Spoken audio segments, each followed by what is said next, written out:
sekalian. Jadi yang perlu kami sampaikan pada kesempatan ini, saya selaku kuasa hukum dari Pak Lutfi Hasan Ishak menyampaikan bahwa tidak ada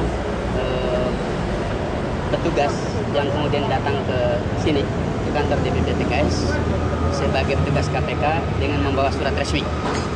Jadi kedatangan yang mengaku sebagai petugas KPK tidak dengan surat sebagaimana yang diatur oleh prosedur hukum yang sebenarnya. Yang pertama. Yang kedua, bahwa kenapa kemudian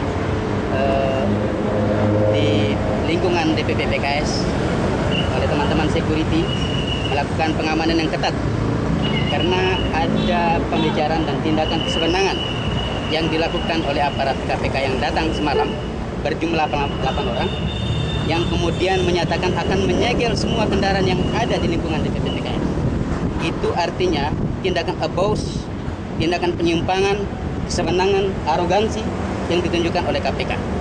Bahwa saya harus katakan dalam proses pemberantasan korupsi, penegakan hukum di Indonesia adalah dengan cara yang waras dan wajar, bukan dengan sembrono, dengan ngawur dan tindakan kesewenang-wenangan.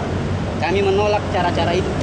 Jangan sampai kemudian upaya menegakkan hukum tapi mengabaikan prosedur dan tata cara hukum yang benar. Yang ketiga, bahwa betul ada aset atas nama Ustadz Lutfi Hasan Ishak, tapi yang ada di DPP PKS yang atas nama beliau hanya ada 2, yaitu Mazda CX-9 dan Pajero Sport. Di luar itu, yang saat ini telah dipolis lain 4 mobil diantaranya, yaitu Proton Exora, kemudian Grandis, Fortuner, dan satu lagi Navara, adalah mobil milik inventaris DPP PKS dan kader PKS. Karenanya semalam setelah ada KPK lain yang dipasang oleh petugas yang mengaku dari KPK, di antara pengurus dan kader-kader PKS menyatakan keberatan dan mereka bahkan ingin membawa kendaraan mereka masing-masing pulang ke rumah atau ke tempat mereka beraktivitas.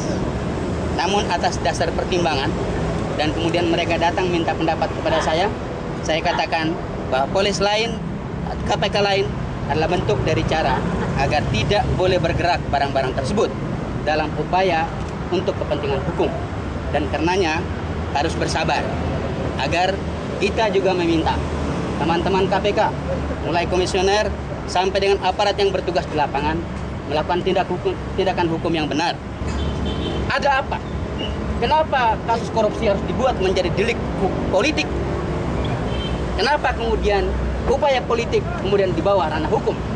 Semua menjadi terbalik dan menjadi jungkir balik oleh kerja KPK yang sewenang-wenang. Terima kasih.